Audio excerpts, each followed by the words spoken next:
Through a Scottish Prism, the programme that is unapologetically pro-Scottish independence and anti-Westminster rule. Everything we say here is viewed through a Scottish Prism. Brought to you by Barhead Boy. Hi folks, welcome back to Through a Scottish Prism. Great to have you with us again. I hope you and yours are well. In another incredible week, and we've got so much to talk about. Let's not hang about. Let's bring in the squad over there, not for long, but over there in North Dakota. It's our Phil, the Coatbridge Cavalier. How you doing, Roddy? Not bad. So you're coming home in a week or two? Aye, well, I'll be back for a bit because, the visa situation. I've got a visa for America, but it's kind of limited to the company that I'm with, and we don't have a lot of work on in the States at the minute. So I'll go back to the UK, see where I'm going to go next. So that wasn't the answer I wanted, Phil. I wanted to say yes, I'm coming back for the Through a Scottish Prism Roadshow in March. Well, I'm going to do that too. Oh, well, which I will be back in time for, and I look forward to immensely, obviously. And more on that, folks. We're doing a tour of at least four places in March in good old Scotty Botland. I'm looking forward to it. I'm looking forward to all sorts of stuff. Pint of tenants for a start. Anyway, enough of this. And let's bring in our fish up. Yeah. Chips and gravy. Don't get me started. I'll be starving before the programme's out here. And our favourite lawyer up there in Click Manager, it's our Eva. Hi, Roddy. Hi, Phil. How are we doing? Great. You? Fine. I've just had haggis, neeps and tatties and a can of iron brew, and in a wee while I'm going to be having a big yum and a custard donut. Well, if you're having a can of iron brew, you could be an English politician for all we know. That's their favourite drink, which we'll be talking about later, folks. And they're over in Edinburgh. It's our Lloyd. How you doing, Roddy? I'm doing great, my friend. How are you? Aye, all right. Interesting. Quite a week, folks. And as always, we have a mystery guest. Well, not a mystery. He's not a mystery. He's a conundrum wrapped up in a mystery. It's a man who's caused an uproar this week. It's Alan Petrie from Dundee.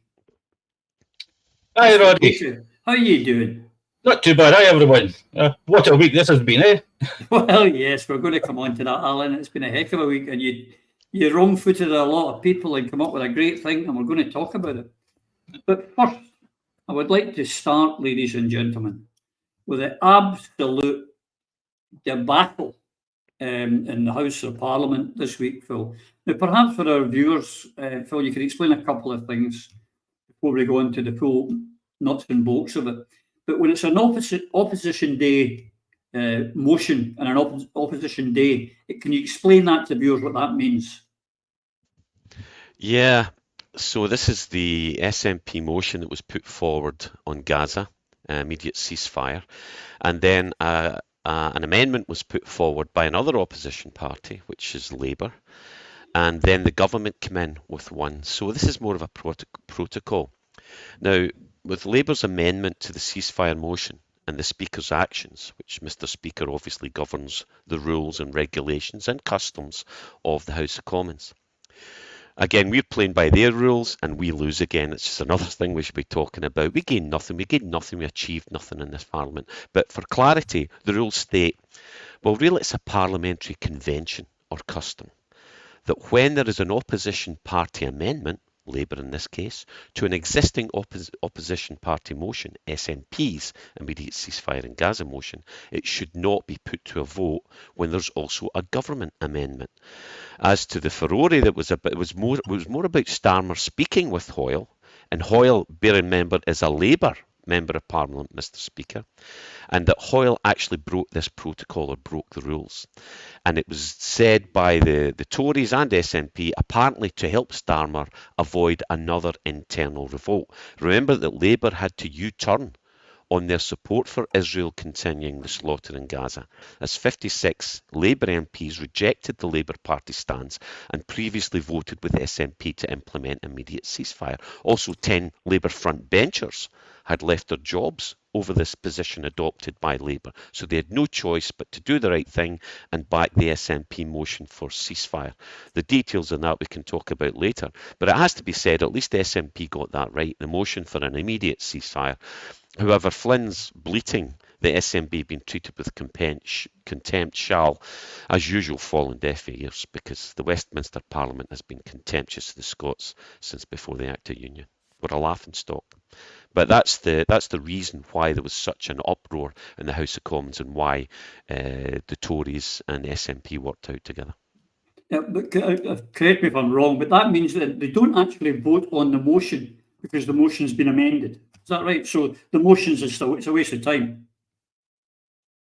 Yep. Yeah, like, again, another reason why we should not be in Westminster. Eva, isn't it terrible when there's a slaughter going on, a genocide, a full-blown genocide going on, that the Labour Party are playing politics and Westminster is playing politics while poor women, children, innocent civilians, all the things that are happening in that genocide are going on. As you say, people are being slaughtered, tortured, wounded, operated on, the most horrific operations without anaesthetic. They've run out of drugs. There are women dying in childbirth. There is an absolute bloodbath. And all politicians should be hanging their heads in shame that they allowed that debacle the other night to develop. But unusually, I slightly have to correct something that Phil said. It was reported that the SNP and the Tories walked out, but I understand they didn't walk out in disgust. They walked out because they wanted to walk through the eye lobby and vote for the motion.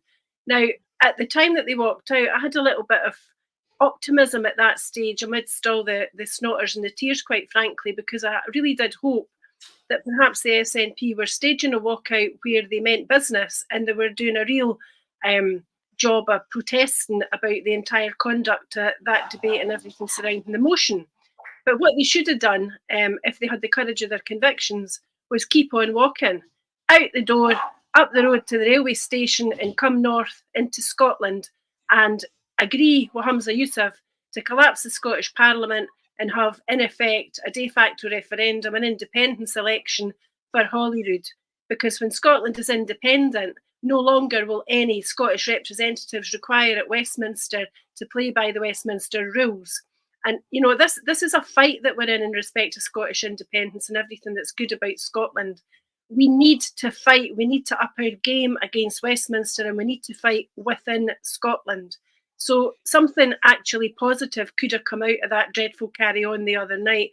As it is, they're all tainted with different levels of shame and disgrace for seriously politicising something so horrific as that bloodbath. Scotland deserves better representation than we've got, but for as long as our people remain down there and participate in those shenanigans, Scotland will get exactly what it deserves. It's quite terrible. And Techie, could you stick up the video of Keir Starmer? It's a very short one, folks.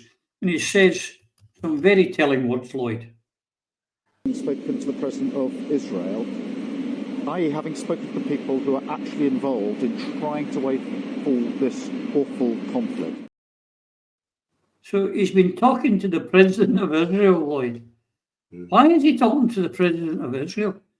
Has he been told to talk to him? Who does he take his orders from? I don't know who he takes his orders from, but he's stated very plainly, very clearly that he believes in the Zionist ideology. He has stated that plainly. His brother-in-law is an officer in the Israeli occupation forces, and his wife has also declared herself to be a Zionist. Now, can I just take us back a little bit? For those who believe that Scotland was insulted by the treatment that the Scottish National Party received in Westminster yesterday, I have to say to you, you're wrong. Scotland would have been insulted if the SNP had taken the correct path, which was last week to debate this motion in the Scottish Parliament. Using their majority, that motion is passed. That motion on behalf of the Parliament of Scotland and the people of Scotland is then presented to the Westminster Parliament yesterday. Had that happened, I do not believe the scenes we saw would have played out in quite the way that they did. But that aside, who won yesterday? Did the thousands of people who are mourning their relatives, their children, their wives, their brothers, their mothers and their fathers who have been massacred by the Israeli Defense Forces over the past months in Gaza? Or was it the Israeli government in Tel Aviv who won? Because the confusion created took the story away completely from what the essential elements are. A massacre, a genocide is going on the edge of the Mediterranean Sea, and it's being carried out by the Israeli government. Today, we're all talking about how badly treated Scotland's MPs were, how bad, what a shambles the House of Commons was. We're not looking at the correct picture. Israel won because yesterday, Israel applied its political power. Never forget that the Speaker of the House of Commons, Lindsay Hoyle, his father, Jeff Lord Hoyle, was the man who founded the Labour Friends of Israel. Only 2 weeks ago, in the company of the Israeli ambassador to the United Kingdom of Great Britain and Northern Ireland, Lindsay Hoyle visited Israel and was touring around with senior officers of the occupying forces. If this is not absolutely clear to everyone, the Labour Party, but most specifically Westminster in general, has become, and it was proved yesterday, is a puppet of Israeli international policy. And for all the bleating of the Scottish National Party, don't you dare say that Scotland was insulted yesterday, because it was not. You allowed yourselves, because you failed to recognise the importance of what you were discussing, which is mass deaths, the loss of life. It's not about playing politics. It's not about being respected by the House of Commons. It was about the central issue that you wanted to debate. And unfortunately, you fell directly into the trap. And that trap was of your own making, because you should, and I say it again, this motion should have been passed in the Scottish Parliament long before it was tabled at Westminster. Yeah, and you did say this last week. In fact, you did say that last week. And, we give you the news here first, folks. Alan, talking of Westminster, our politicians in SNP are telling us, vote SNP to make your voice stronger at Westminster. I think we saw this week, irrespective of the ins and outs, it doesn't matter if everyone goes down there as an SNP. Our voice will never be strong down there. No, we just have to look at this whole Parliament. I mean, would we have Brexit? We will not be pulled out of Europe against our wishes. We were pulled out of Europe. We had the bedroom tax imposed on us. We had the two-child rape clause imposed on us. And then we had Neil Hanvey's self-determination bill voted down, not by the Tory government, but by the loyal Labour and Lib Dem opposition. That's a contempt to have for Scotland. And yesterday wasn't just contempt for Scotland, it was contempt for international law. Because what they were doing was ignoring the law of humanity. And that is unacceptable. Now, I will put that not often I will praise the SNP, but I'll praise them for putting that motion forward. Because that motion was spot on and called Israel out. And this has nothing to do with religion, which a lot of people are trying to bring it down to. This is a rogue state of Israel. And Starmer, I'll tell you who he's working for. Biden. He's certainly not working for the UK, that's for sure. But that's the Phil, for you are just now, the US, meanwhile, while that was going on, it was really kind of irrelevant, because there was a ceasefire motion at the United Nations, which again, the Americans vetoed. It's just terrible that the Western world are allowing this genocide to continue. Yeah, and it's down to lobbyists, and it's been already said very articulately by Lloyd. It's the lobbyists, it's the power, it's the political muscle and international muscle at that. And people abstaining. The Labour's position on this has been appalling. And they've suffered the consequences, as we spoke about earlier. They had to do a U-turn. They had no choice, because civilization, the people in America don't want blood, on their hands. But the political wings, the political establishment is completely controlled by lobbyists. So these politicians, they don't work for the people. They pretend to work for the people. What they do is they work for the institutions that are now running the world. Institutions are bigger than countries these days. When you look at the military-industrial complex, big pharma, energy, insurance. You look at the financial sector. All of these organisations have trillions to spend and use that influence to manipulate governments to make sure that their profitability continues. It's putting money before people, which is why this situation was allowed to happen. This horror that is currently Gaza and the situation in Palestine and with Israel continues, because we, the people, are not being listened to, and the powers that be continue to be under the control of the lobbyists and the influence, bought and sold, not just for English gold, but what a parcel of rogues indeed. Yeah. Seems to get bought and sold for Israeli shekels and American dollars as well.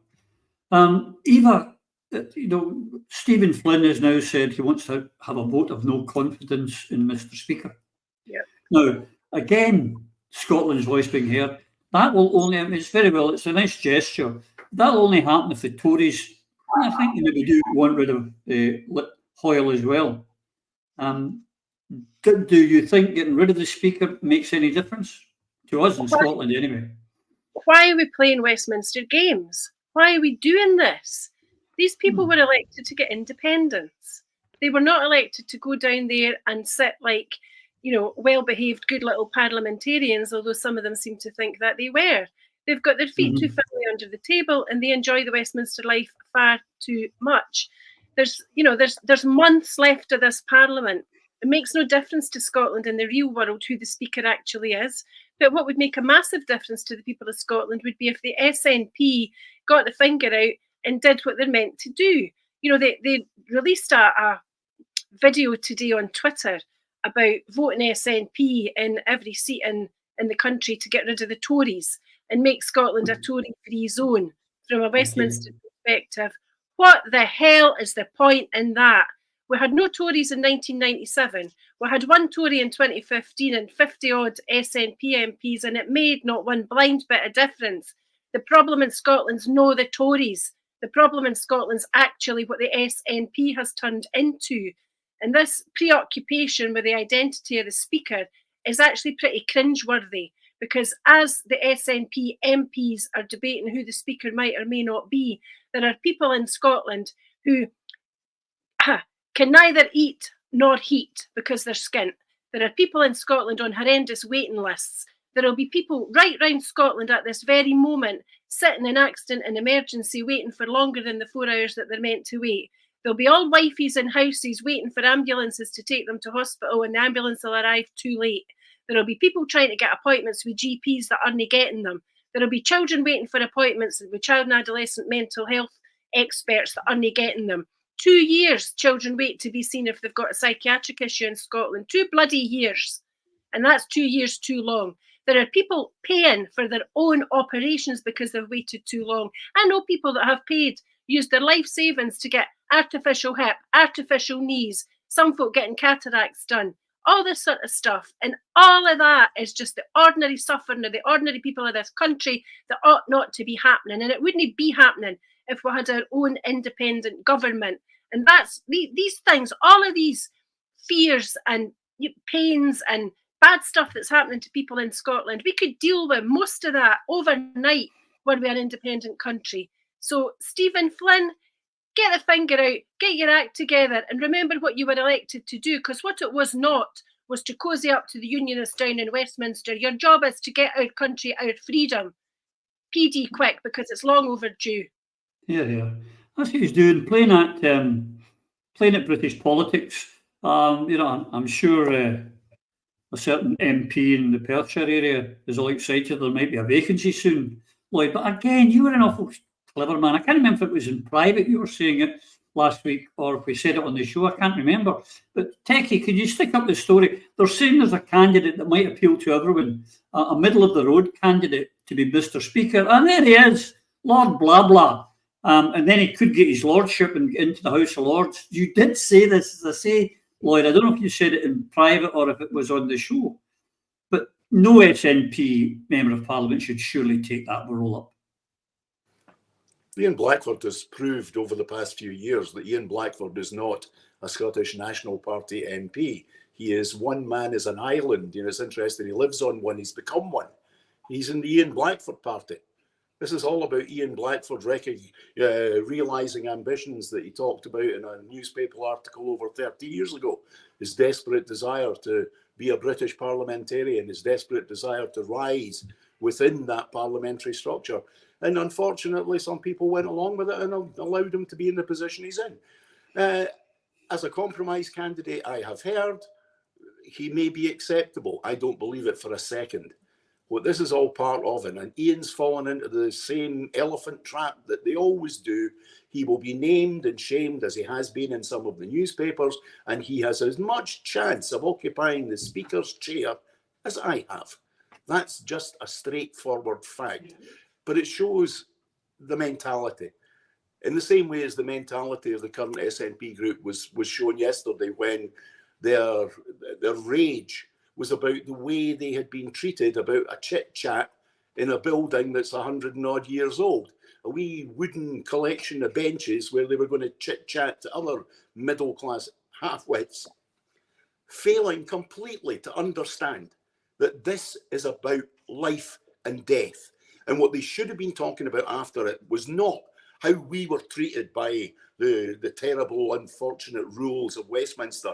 It was the fact that the massacres, the murder, the mayhem, and the absolute shock of the loss of life of people in another part of the world was completely lost. And the anger is all about how you were treated by the Speaker of the House of Commons, when it should have been about they stopped us talking about the carnage that's being carried out using British aviation fuel, British bombs. That's the reality of this. And British politics always comes down to the same thing. It's about them. It's now become about Westminster. It's not about Westminster.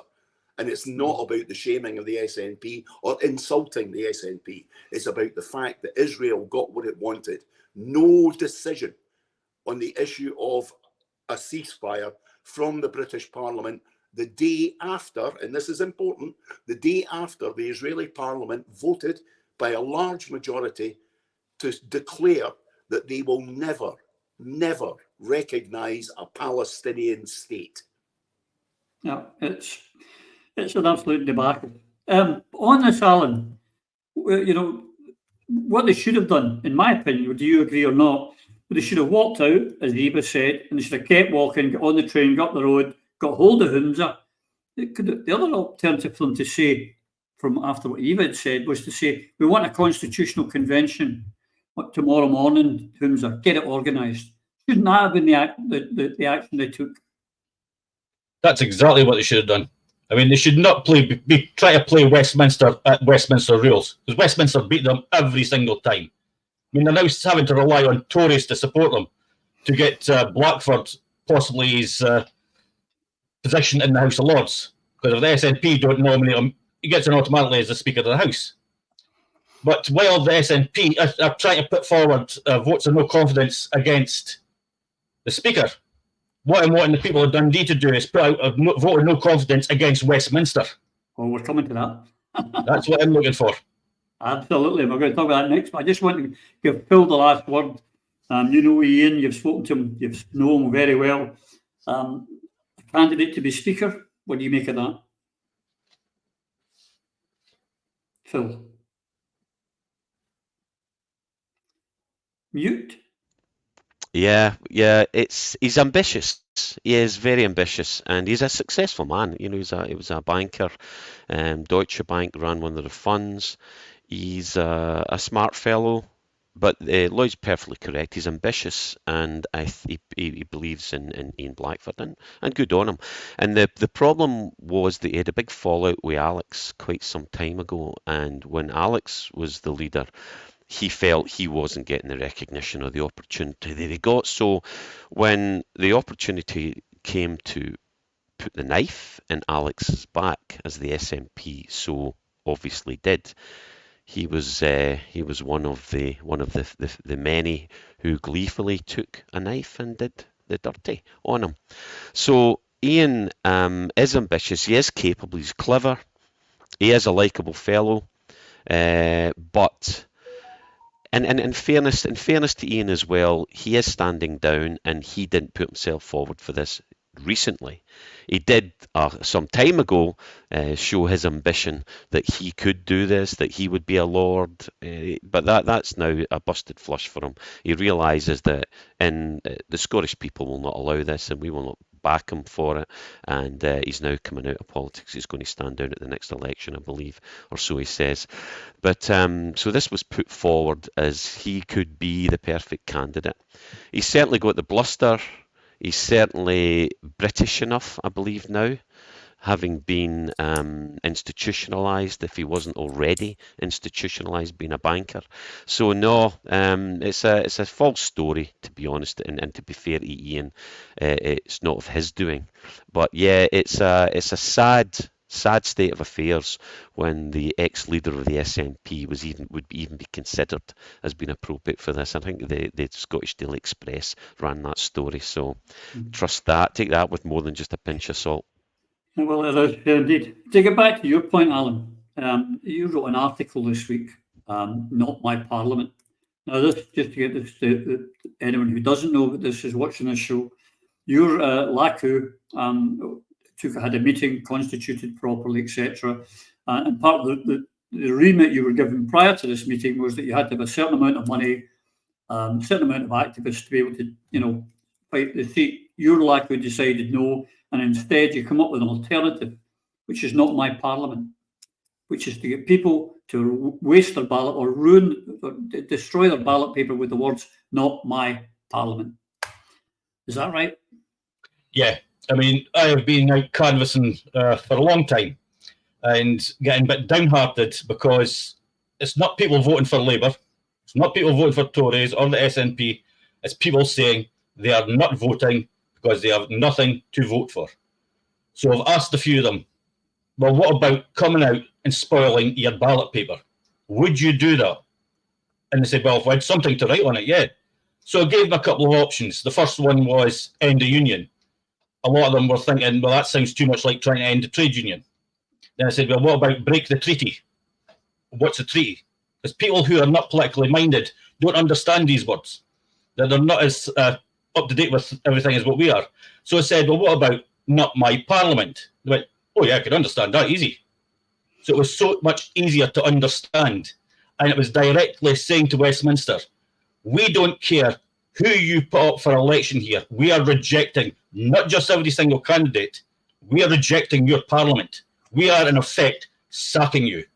Now, it was Dundee who sacked Winston Churchill. Now, hopefully, at the next election, it'll be Dundee who's sacking Westminster. Yeah, there you go. Not My Parliament. There's the logo for it, folks. You'll be seeing more and more of that, I believe. Alan's got all sorts of plans if you're in the Dundee area. And I've got to say, anyone that's in an area with not got an MP or a candidate standing that you fancy, nothing to stop you doing the same. Phil, you read the article, you've heard all about it. What do you make of this initiative? Yeah, Alan's absolutely bang on the money here. He's correct in moving and rejecting Parliament, and for the same reasons, I believe that our best option is abstentionism, and have done so for some time. In 2015, and we've mentioned this before, when the 56 SNP MPs went to Westminster, I, in my naivety, expected Parnellism at the least, a walkout and public abandoning of the Westminster Parliament, disruption, aggressive politicking, and to be at least the sand in the Vaseline of the British political system, if not the veritable spanner in the works. Well, that's what I expected. That's what we went down expecting. And I say naive because even an experienced commercial and contracts manager who's managed teams, led teams, I deferred to those longer in the tooth in politics and somewhat questionably adopted their methods and modus operandi. After all, the SNP operated in a democracy, didn't it? Huh. Well, no, we didn't, as it later transpired. But back then, I assumed the leadership knew better, and my loyalty to the cause of independence kept me in check, at least publicly. And that's why we showed such a strong hand, and we appeared to be unified, because we were behind the cause of independence. That, abandoned now by the SNP, is why it's falling apart. And I would remind all that we were all loyal to begin with. It was the SNP leadership under Nicola, Humza et al. That allowed the British state to infiltrate and dictate to them what went on, and that they went on to destroy the unity that is so critical to the independence cause we have seen. And note the comments infiltrated. The IRA in Alan's article, you know, he talked about the fathered children, the infiltrators, the fathered children, planned attacks.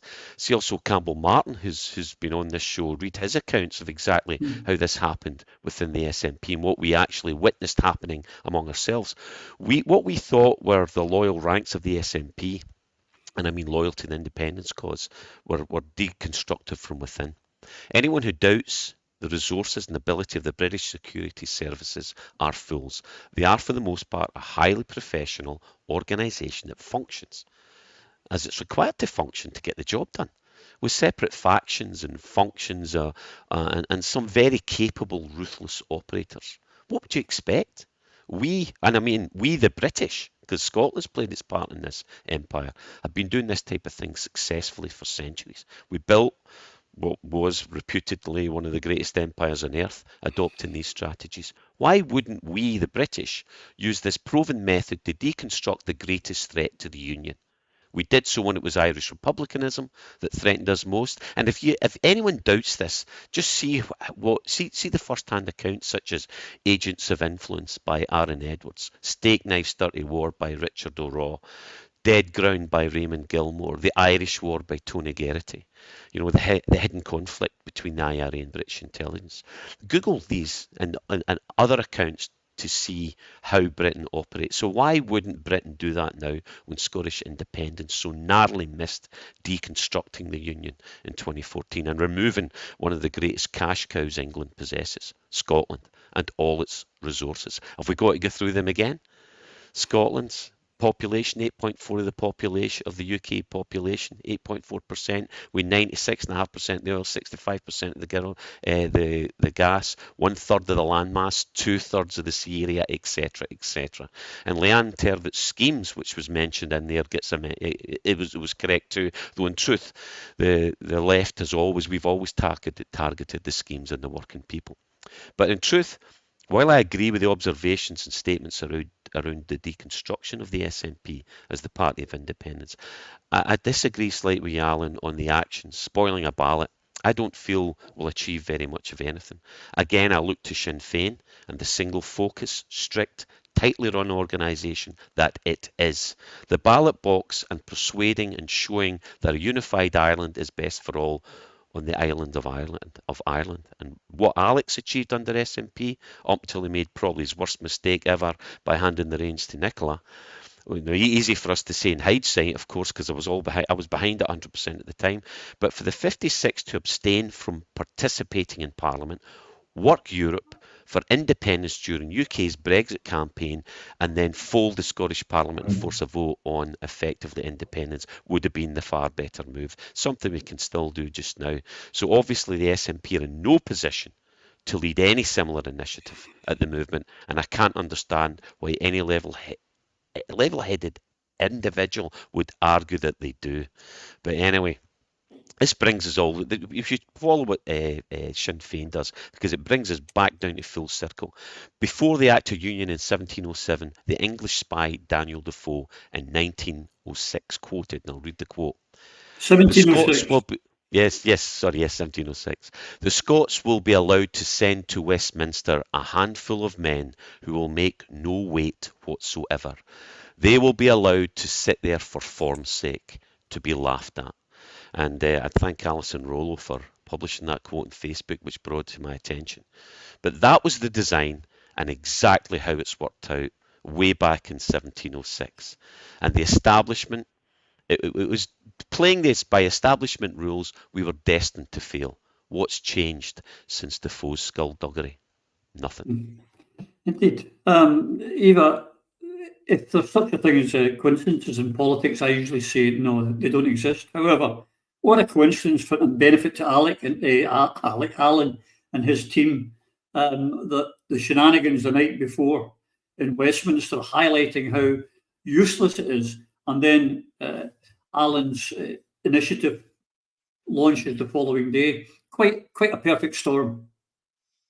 Indeed, and I think what is very important to recall is that the Alba Party line is that we will stand at least 12 candidates in the general election. So that means there will be constituencies in Scotland where there is no Alba candidate, and there will be no ISP candidate either. And it may be that independent supporters don't want to vote for their SNP candidate. And in those circumstances, it may well be that Alan's campaign finds a lot of support in places like that. So it's worthy of consideration, not least because of the impact of voter apathy. And voters are apathetic because those who support independence have seen the debacle that the SNP have made of governing Scotland, and they've seen, as we've said so many times before, what looks like, for many of them, a sellout in Westminster. So Alan will have a lot of support for his position, and I think rightfully so. As a member of the NEC of Alba, obviously I have to speak about what Alba policy is. I happen to be, at the moment, an approved parliamentary candidate. I just haven't got a constituency yet, but I say yet advisedly, because I think there's a real appetite amongst the people of Scotland to do something different with this general election.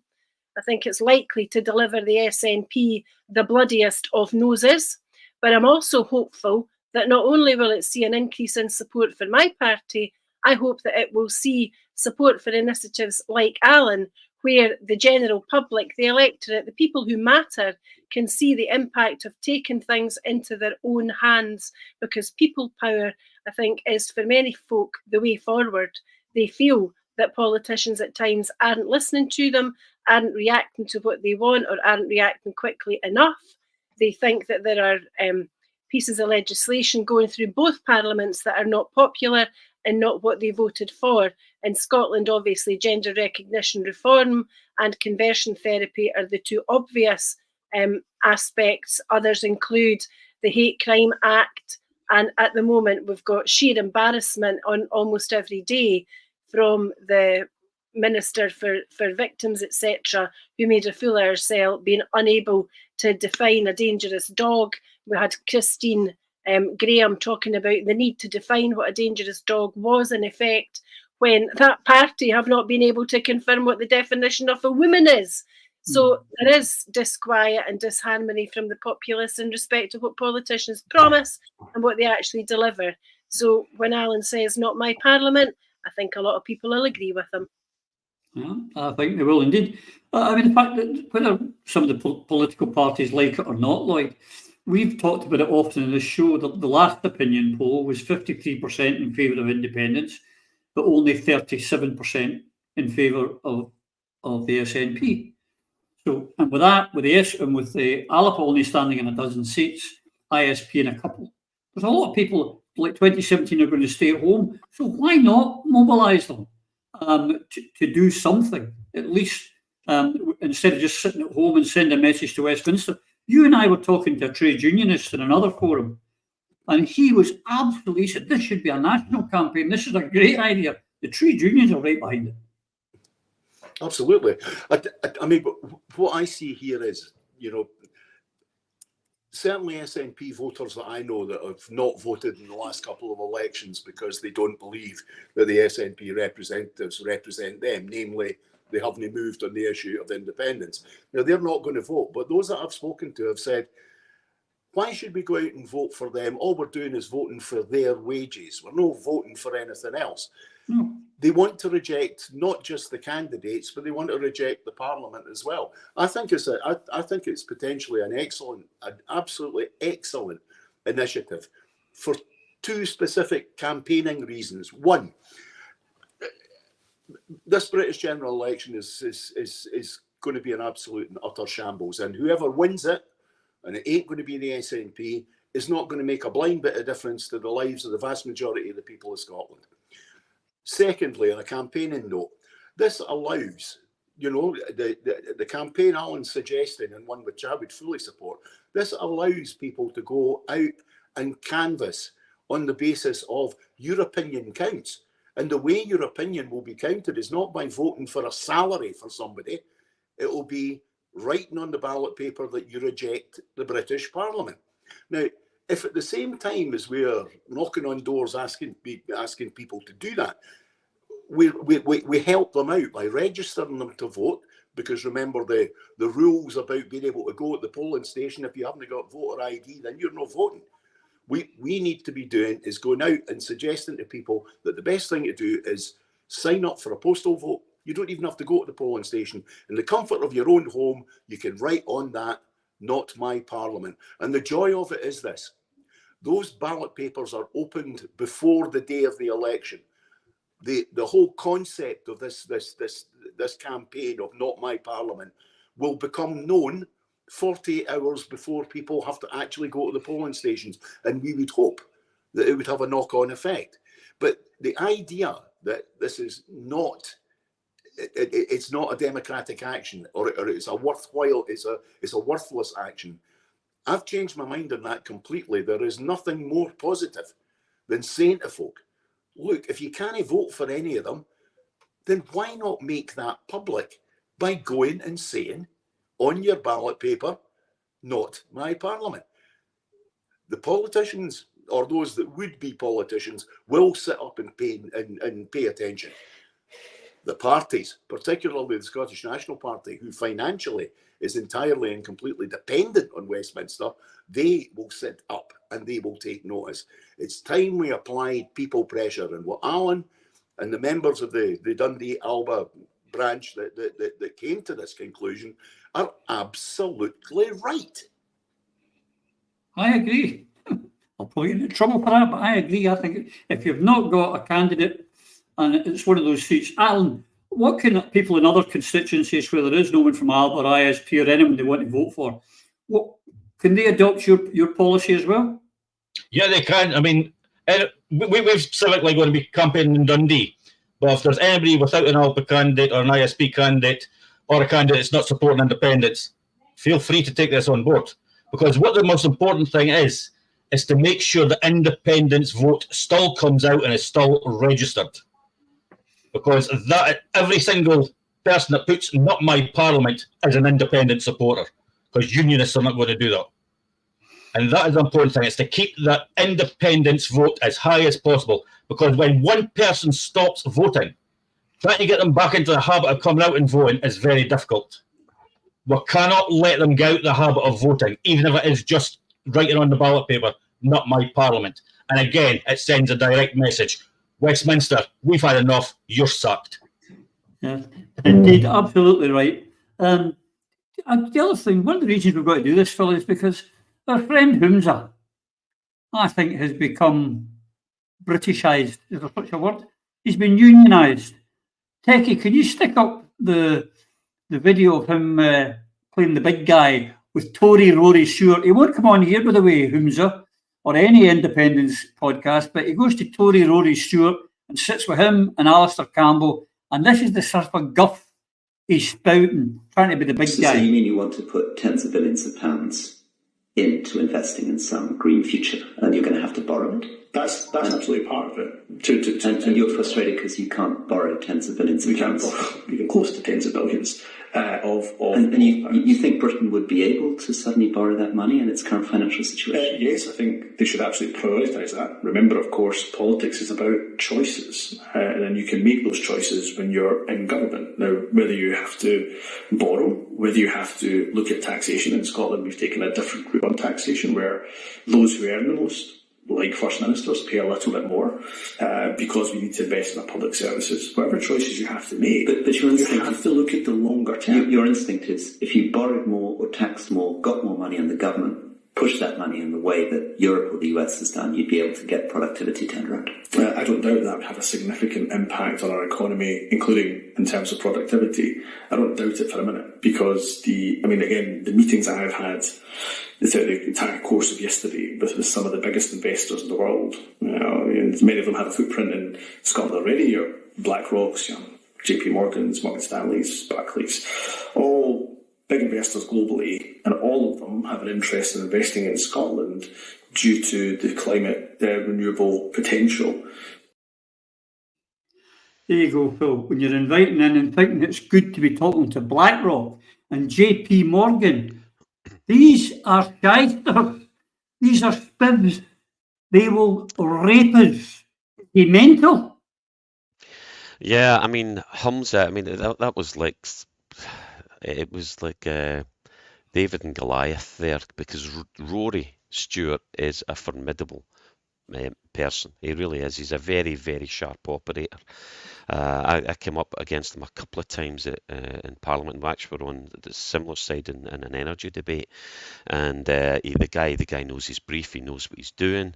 But to expose yourself, the limitations of Humza to someone as sharp as the Tory that is Rory, Humza left himself wide open to critique on economics. Rory is smart, one of the best I've encountered, and exposed Humza's failure to express how he proposes to increase productivity. That was actually the question that he was asked. If you watch the whole interview and the whole podcast, you'll see that that's what he was asked, to explain how he proposes to increase productivity, and Humza failed to answer. In fairness, he did make some good points on the fiscal and monetary levers being in the hands of Westminster and us not having them. But if you look at the comments on that podcast, they're all laughing at him.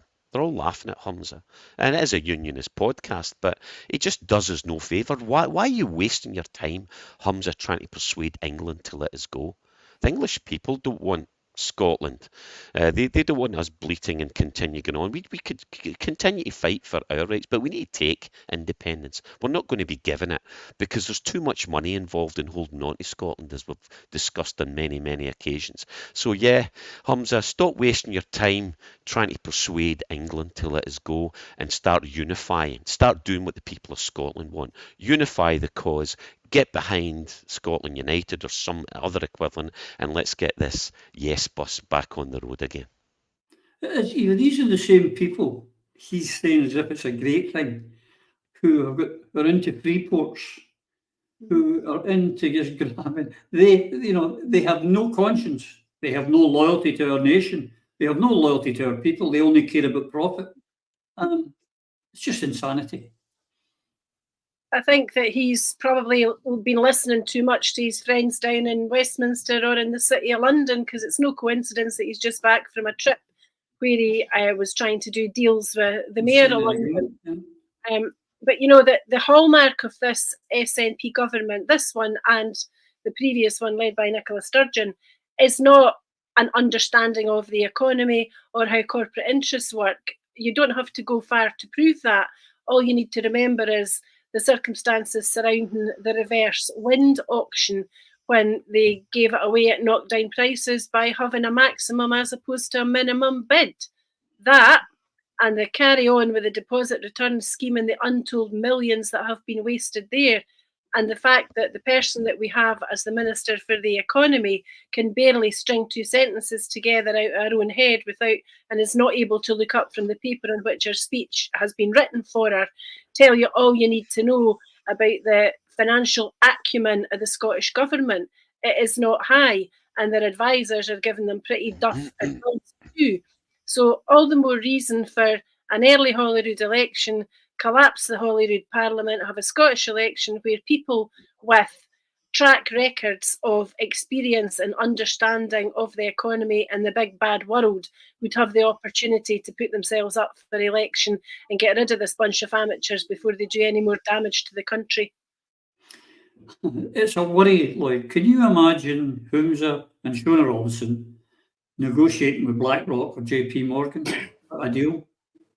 Absolutely not. But you know what's extremely interesting is just above my head it says Eva Comrie saved Grangemouth oil refinery. He's asked by Rory Stewart, how are you going to increase the economy, increase productivity? And he says, well, I had a chat with some of the biggest investors in the world.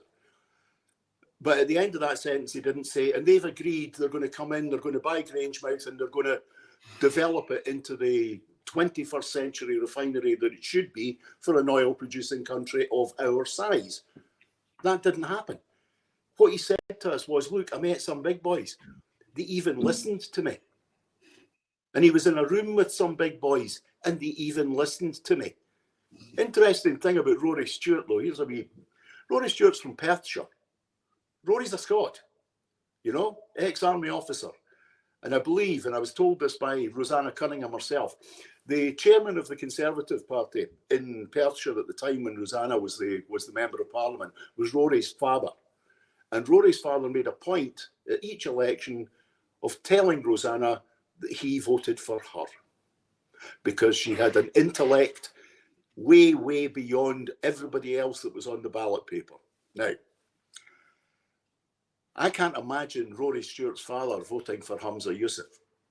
I most especially can't imagine Rory Stewart's father voting for Humza Yousaf after he just shared a room with a war criminal, namely Alistair Campbell. And I don't care how good a bagpiper he is, you're not a Scot, Campbell. You're a Brit. And worse than that, you were a very useful tool for Blair and the Americans and for President Bush to massacre the people of Iraq. And you will never, ever be forgiven for that. Can you imagine, Alan, when you're going round knocking the doors in Dundee and saying, don't worry about, not my parliament, get rid of the parliament, because we're going to bring in BlackRock and JP Morgan and Barclays Bank. I don't think the people whose doors you're knocking on they'd just give you a blank look. It'd be more than a blank look. You've seen many of us. I'd flee in your ear. No, I mean, they want to bring investment into energy and other areas. Do you know how to do that? You nationalise things. You put the profit back into the company. Now, people ask, how are you going to nationalise things? And I think it was Tommy Sheridan who once said, if somebody steals your TV, do you pay the criminal to get that back? No, you don't. They stole that. These industries were stolen from us. They have made enough money from it, and it's time to bring it back under public control. And that's what we should be doing. And if you want more investment into our services, it's called taxation. We shouldn't be negotiating. We should be saying, here's the tax. Pay it. Never mind sending it abroad. Get it paid here. And that's what it should be. That's how you bring investment into the services. Yeah, I would personally, we've got a national investment bank. Why that's not being used to buy and invest in Grangemouth, I don't know. So the other one is this week, the Labour Party. They're going to have a big debate. Humza, Anas Sarwar, and who's the other one? I've forgotten who the other one is now. Oh yes, that's right. His name's the Liberal guy. They're going to have a debate on oil, but they're not going to have in the oil economist. He's excluded from the debate. But the Labour Party have come up with a policy. Can you stick it up, Techie? Well, they're thinking it could cost us anywhere between 40 and 100,000 jobs if they hit the oil and gas industries with this tax. Have you got that there, Techie? I don't know. Yeah, Anyway. it's appalling. Absolutely appalling. The UK's offshore energy industry, it's not just oil and gas, as reported in the Financial Times and various journals, City of London, etc. They've lambasted Labour and Starmer after it said it'll extend the windfall tax on UK oil and gas producers. I mean, the body, they said that if this goes through with Labour's intended extension right through to 2029 that is, Up to 42,000 jobs will be lost and 26 billion of economic value will be wiped out. Now, that was after the Labour Party revealed last week that it would be abandoning its plans to backdate the tax to cover oil and gas profits from January 2022, but a Labour spokesperson told the Financial Times that that's no longer policy. What their new proposal is for the tax, and they're saying that the new rate would raise about 10.8 billion over the next 5 years, starting from 2024-25. A floor or safeguard would be introduced by the government, which would cease if the levy of oil and gas prices fell below a certain level. Now, as you know, I've got extensive experience in the oil and gas sector and offshore energy, like wind farms, etc., cables, all sorts of stuff, subsea. But the Offshore Energy UK have called for an urgent meeting with Labour to go over these proposals. And David Whitehouse, who's the chief exec, said the effects of this extension could be seen as early as this year. And that what he actually quoted, this is as a quotation from him, he says, Labour either can't do the maths or haven't considered the alarming job impact that will be felt up and down the country. Now, that's David Whitehouse's words. Now, I'm currently looking as an option at oil and gas jobs right now, a market that I've dipped in and out of many times and worked in for quite a long time in the UK, and it is way down on what it was when I last worked in the UK. I did some work abroad last year and it was as buoyant as it's always been. The industry is thriving around the world, but not in the UK. We're destroying it. And the problem here is that steady, reliable energy policy is what investors and the industry need. You don't back initiatives that have constantly changing rules, regulations, and uncertain profitability. If they're going to pull the rug from under you, why would you invest? We do need investors in this. That's how it works. Now, the major projects in oil and gas take often over 5 years before they start producing and therefore making money. So when you're investing 3 to 10 billion on some of these mega projects and waiting a minimum of 5 years on a return, you need stable policy. You need stability in policy to make stage gate decisions, to spend, which all these corporations do and all these investors do, and it's something I've regularly been involved in with Shell, BP, etc. And you know, it's not just that. It's not just that we need a stable set of rules that aren't going to move the goalposts, a government that isn't going to constantly raid the corporations, because we do need the investment. You put the money in and we get the profit out. Now, it should be Scotland's oil. That's critical. Obviously, we should be doing this ourselves. It should be Scotland that does this independently. But even the UK is destroying this industry. We're absolutely falling behind. And actually, we should be doing much more than that. We should be investing in research and development to get back into this game that we used to lead. We used to lead the world in subsea technology and offshore oil and gas technology. We're falling further and further behind. And this idiocy, this bad management by the Scottish government, by the British government, is further destroying this industry. It's an absolute disgrace, and it will be mostly the jobs in Scotland are rapidly disappearing, as they will all over the UK. Yeah, it's quite frightening. The clock kicking on, and we've got a few things I want to cover before we go.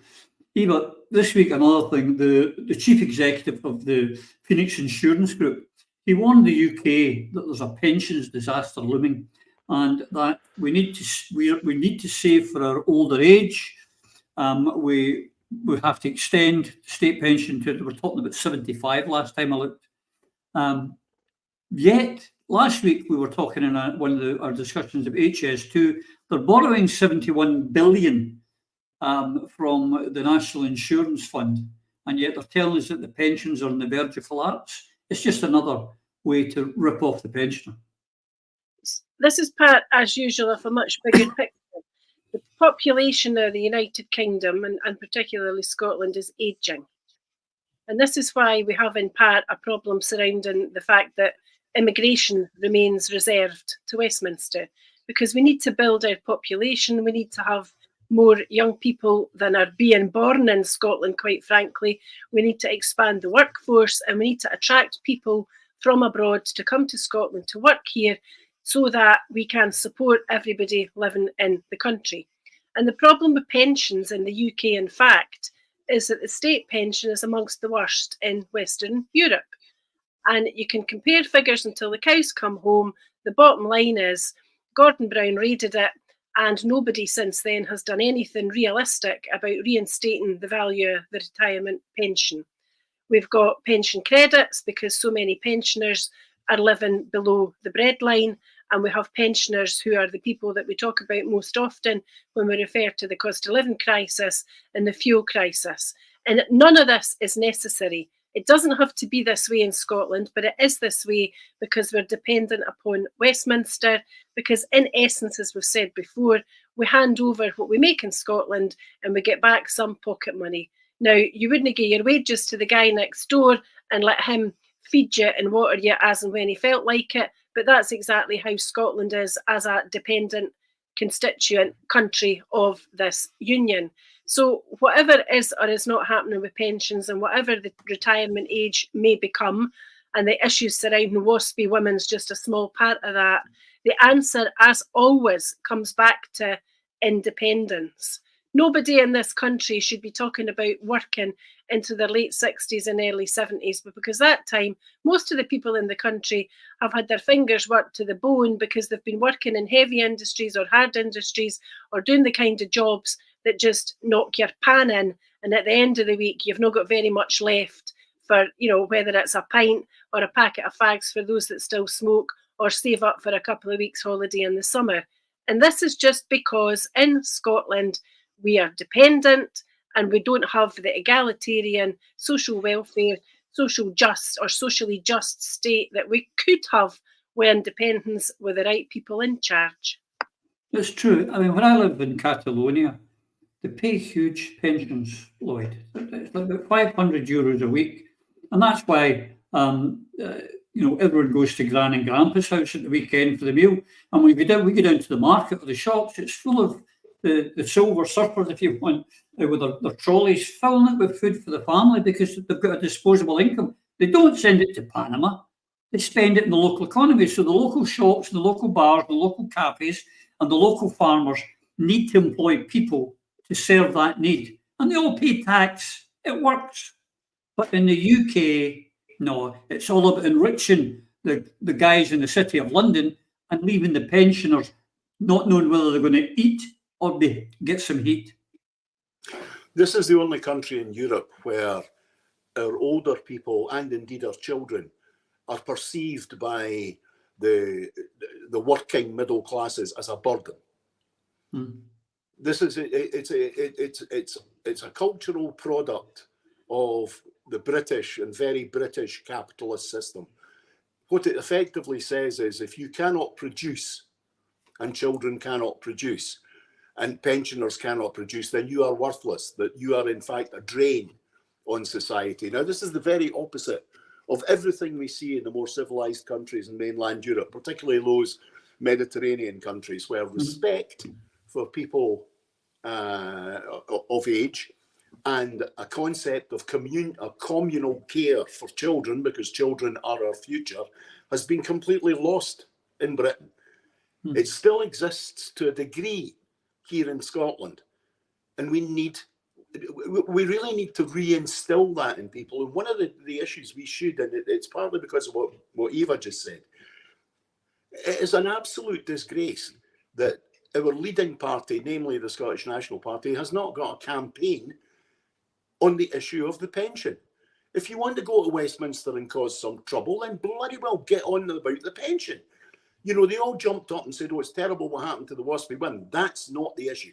The issue is we have the second lowest pension of any OECD country. That, for us particularly, as Scots living in a very, very rich country, though we see nothing of that except broken Trident missiles, these are the things we need to be campaigning on. These are the things this is why we need to be independent, so that we can apply our cultural mores, which are, we believe in our children, we look after our children, and more importantly, or most importantly, we look after the older people, the people of pensionable age who have got the country to where it is now. Those are the people who have You know, I've talked about it in other areas about politics and institutional memory. These are the people who have the cultural memory. These are the people who, without them, we are not here. And the whole fact that there's a political class in this country who dismisses older people. I mean, even these mad ideas of the SNP about, you know, reducing or allowing 16-year-olds to enter the Parliament. Now, on paper, that looks like a great thing. In actual fact, it's utter stupidity. What we should be doing is we should have a quota for people over 60, because when I look at our Parliament today, it is not reflective. It is not reflective of our society. We have an ageing population, but we don't have too many people of age in our Parliament. Hence, we get nonsense, fashion politics. Sorry, I went slightly off point there, but we need to fight on the pension. Yeah, I'm part of that. People could say we are the people. I've always wanted to say that on here. But no, you're right. The pension. Maybe I should go into Parliament. I'm of the age. Maybe I should go into Holyrood. Alan, the pension. To know that the pensions are so low, it's quite disgusting that our old folk are living in fear of putting on the fire and getting a decent meal. Yeah, I mean, the state pension is extremely low, and it's ridiculous. And a country so wealthy like Scotland, to have that pittance that's sitting there. But to make things worse, a lot of people who have a small pension are even worse off, because it takes them just over the threshold for any other benefit. So they're actually worse off than someone who's just on a normal state pension. It's a ridiculous system. I mean, what kind of country has that kind of system? I mean, it's stupid. I mean, Thatcher was the first one that went into the pension pot. Then Labour followed her under Brown, but they never replaced it with anything. And at this present time, the UK is the only place in the world that I know that the older you get, the further away you are from your pension age. Yeah. Because they keep increasing it.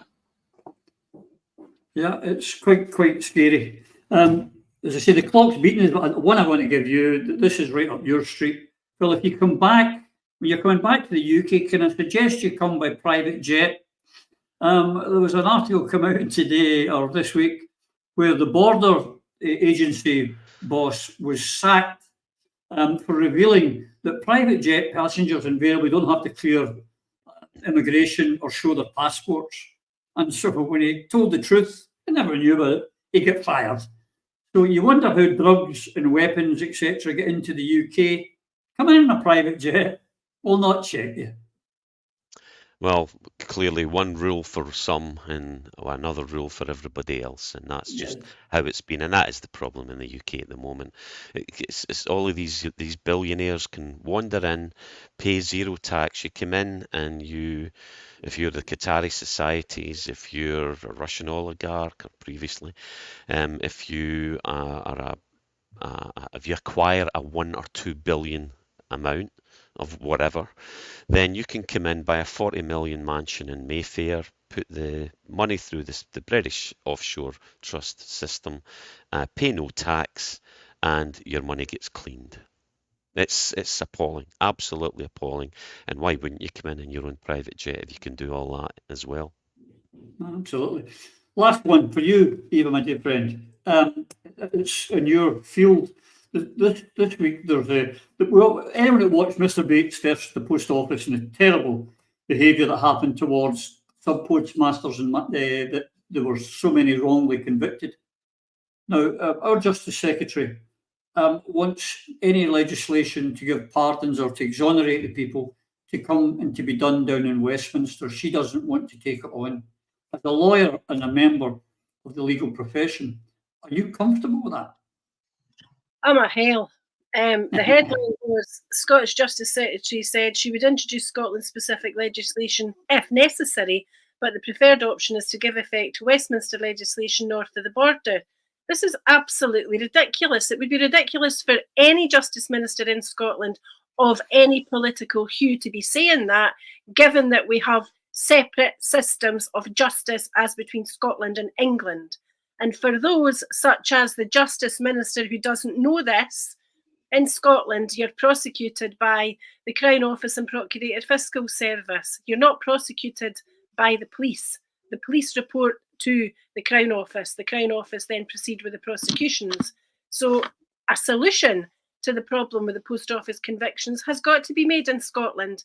because the problem was created in Scotland because the people who were wrongly convicted by the Crown Office and Procurator Fiscal Service of Scotland. So, job done. More free legal advice, but this time for the Scottish Government. Get it right, Miss Constance, or stand down and make way for somebody better qualified than you that would do a far better job than you're doing at the moment. Aye, indeed she would. Well, we've come to the end. Can I thank you all? And a special thank you to you, Alan, our special, as we call it, our mystery guest every week. And I want to wish you every success with your Not My Parliament initiative. I think it's a great one. And as I say, for anyone who's in a constituency with no alibi and with or a candidate you don't like, it's worth thinking about. And to the rest of you, thank you again. And to you watching, I hope you've enjoyed this as much as we've had having a wee chat with you. Until I see you and we see you all again, take care. Through a Scottish Prism, the programme that is unapologetically pro-Scottish independence and anti-Westminster rule. Everything we say here is viewed through a Scottish prism. Brought to you by Barhead Boy.